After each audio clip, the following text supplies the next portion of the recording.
Class 8 जैसे RT का भूगोल किताब है क्लास 8 का, जिसका अध्याय 1 है संसाधन यानी कि रिसोर्सेज, उसका 2 नंबर है। इसे 1 नंबर हम कर दिए, डिस्क्रिप्शन में लिंक है, जाकर देख लीजिए। 1 नंबर समझा दिए, उसमें कुछ संसाधनों के प्रकार के बारे में भी समझा दिए हैं, तो वहाँ से जाकर अगर देख लीजिएगा तो बेहतर होगा। अभी 2 नंबर करते हैं कि निम्नलिखित में से कौन सा मानव निर्मित संसाधन है। तो कौन सा ऐसा संसाधन को फिर से रिपीट करते हैं, वैसे वस्तु जिसका प्रयोग हम लोग अपनी आवश्यकता अनुसार कर सकते हैं, वही संसाधन है। चाहे वो मानव हो, पेड़ पौधे हो, नदी नाले हो, बोर्ड हो, कलम हो, पेंसिल हो, मार्कर हो, लाइट हो, मोबाइल हो, कैमरा हो, जो भी हो। अभी निम्न में से कौन सा मानव निर्मित संसाधन है। तो कैंसर उपचार की औषधियाँ, ये जो औषधि है ना, औषधि को आदमी उपचार के लिए बनाता है, तो इसका मतलब वो आदमी बनाता है, लग रहा है वही होगा। आगे देख लेते हैं। झरने का जल तो प्राकृतिक है, आदमी बनाता नहीं है। उष्णकटिबंधीय वन, ये तो जंगल है पूरी तरह से, इसका मतलब ये मानव द्वारा बनाया गया वन है। कैंसर उपचार की औषधियाँ, ये पहला नंबर ए होगा।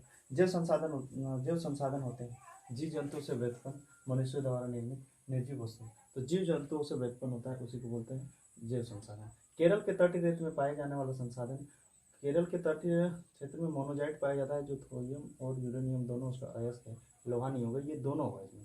सतत पोषण विकास की अवधारणा किस सम्मेलन में पढ़ी है। सतत पोषण विकास के स्टॉकहोम से लिया गया था, सस्टेनेबल डेवलपमेंट के बारे में। तो इसके बाद है हमारा 3 नंबर का। 3 नंबर में हम क्वेश्चन को पढ़ देते हैं, फिर आगे करते हैं। संसाधन पहला नंबर है, संसाधन किसे कहते हैं। तो संसाधन किसे कहते हैं, इसका हम पहला वीडियो में कर दिए, इसलिए इसको हम अभी फिर से रिपीट नहीं कराएंगे, उसको देख लीजिएगा। अभी संसाधन के मुख्य कितने प्रकार है, ये भी संक्षेप में करा दिए। संसाधन संरक्षण महत्वपूर्ण क्यों है, और सतत पोषण विकास, ये 2 कराते हैं अभी। Thank you. क्लास 8 भूगोल का संसाधन चैप्टर 1 का ये अगला क्वेश्चन है कि संसाधन संरक्षण महत्वपूर्ण क्यों है। ये 3 नंबर का 3 नंबर है। इससे 2 नंबर, इससे 2 पहले हम नहीं बनाए, क्योंकि मिलता जुलता हम इसका जो टॉपिक शुरू कर रहे थे, इस चैप्टर को शुरू कर रहे थे, उसी समय बताते थे कि संसाधन किसे कहते हैं और उसके प्रकार के बारे में। तो इसलिए हम उस 2 क्वेश्चन को न लिख के तीसरा और चौथा लिख दिए, बाकी 2 क्वेश्चन। संसाधन संरक्षण महत्वपूर्ण क्यों है, कंजर्वेशन ऑफ रिसोर्सेज। अब तो देख लेते हैं, प्रकृति की अस्तित्व एवं मानव की आवश्यकताओं को भविष्य में गुणवत्ता के साथ चलायमान रखने के लिए संसाधन संरक्षण आवश्यक है। यानी कि प्रकृति की अस्तित्व माने कि जो हम लोग अभी जैसे हम अपने टाइम में कोयला का यूज कर रहे हैं, अवरक का यूज कर रहे हैं, या फिर अभी हम वर्तमान में जो शुद्ध हवाएं ले रहे हैं पेड़ पौधों से, तो इस चीज़ को बनाए रखने के लिए हमारे भविष्य में आने वाले बाल बच्चों के लिए, हमारे जो आएंगे, हमारी पीढ़ी, आने वाली पीढ़ी के लिए हम क्या बचा के दे सकते हैं। तो उनको जंगल रख देंगे सही तरह से, उनको बाकी चीज़ों के संसाधन रख देंगे। जैसे हमारे संसाधन में धन दौलत भी आ जाता है, तो धन दौलत हम अगर रख देंगे अपने आने वाली पीढ़ी को, तो उनको काम आएगा।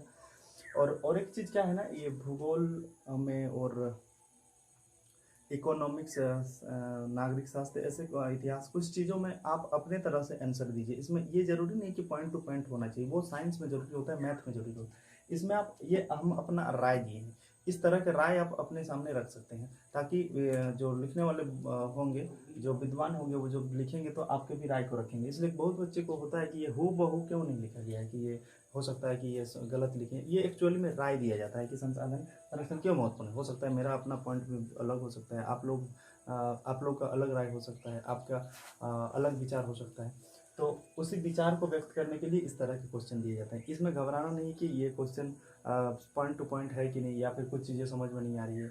तो कई बार होता है कि बहुत चीज़ें नहीं समझ में आती है, तो इसमें समझना, मेरा विचार हम बता देते हैं आपको कि संसाधन हम क्यों बचा के रखते हैं। मान लीजिए हम पैसे कमाएं या धन दौलत कमाएं, तो उसको हम किसके लिए रखेंगे, आने वाले बच्चों के लिए, आने वाले पीढ़ी के लिए। उसी तरह से पर्यावरण को हम अगर शुद्ध रखेंगे, जैसे बहुत सारे अभी के टाइम में देखिए, जानवर, भूगोल पढ़ रहे हैं तो जानवरों को, पक्षी के बारे में जान लेते हैं, मिट्टी के बारे में। बहुत सारे जानवरों का अस्तित्व खतरे में है, वो अब लुप्त होने के कगार में। तो उसको हम अगर बचा के रख सकते हो, कैसे रख सकते हैं, प्रकृति को सजा के, प्रकृति में को पेड़ पौधे को रख कर, प्रकृति को छेड़खानी नहीं करने से। मेन चीज़ होता है कि प्रकृति को अगर हम छेड़खानी नहीं करेंगे तो वो प्रकृति अपने खुद जी लेगी। फिर भी सरकार कोशिश करती है एक पेड़ लगाने की, लेकिन प्रकृति को आप छेड़िए नहीं, वो खुद ब खुद डेवलप होना जानती है।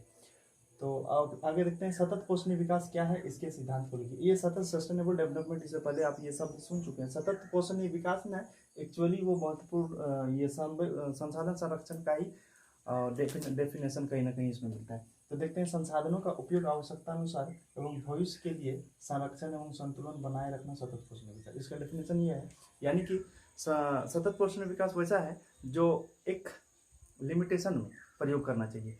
जैसे हम लोग कोयला जला रहे हैं, वो खनिज संपदा है।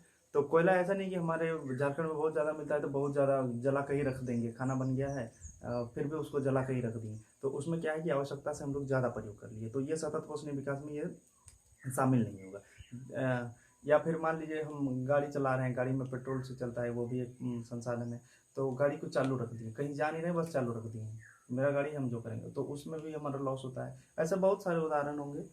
तो आवश्यकता के अनुसार ही प्रयोग करना चाहिए, उससे ज़्यादा नहीं करना चाहिए। और हाँ, एक ऐसा नहीं कि कम कर दें, दरकार ज़्यादा है और कम कम में हम लोग निपटा दें, वैसा भी नहीं करना है। दरकार जितना है उतना करना ही है, ज़्यादा नहीं करना है और कम भी नहीं करना है। उसको सतत पोषण विकास बोलते हैं, सस्टेनेबल डेवलपमेंट। इसके कुछ सिद्धांत है जो आपकी बुक में, हम तो 5 ही पॉइंट आपके लास्ट पेज में देखिए वो वाला दिया होगा, उस सारे पॉइंट को आप लिख लीजिए, उसको याद भी कर लीजिए। मानव जीवन की गुणवत्ता को बढ़ाने के लिए ये सतत पोषण विकास का सिद्धांत है। मानव का जो गुणवत्ता है, गुण है, उसको बढ़ाने के लिए दिया जाता है। पृथ्वी की जैविक विविधता का संरक्षण, जैविक विविधता मतलब जान रहे हैं, अलग अलग प्रकार के प्राणी, अलग अलग प्रकार के जानवर, अलग अलग प्रकार के पेड़ पौधे, सभी तरह के जीवों के संरक्षण के लिए जैव विविधता आवश्यक है।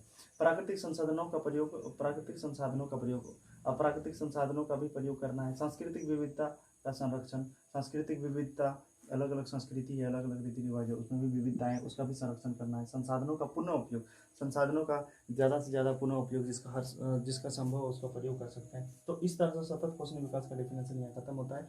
अब नेक्स्ट वीडियो में इसके करेंगे अगले क्वेश्चंस को।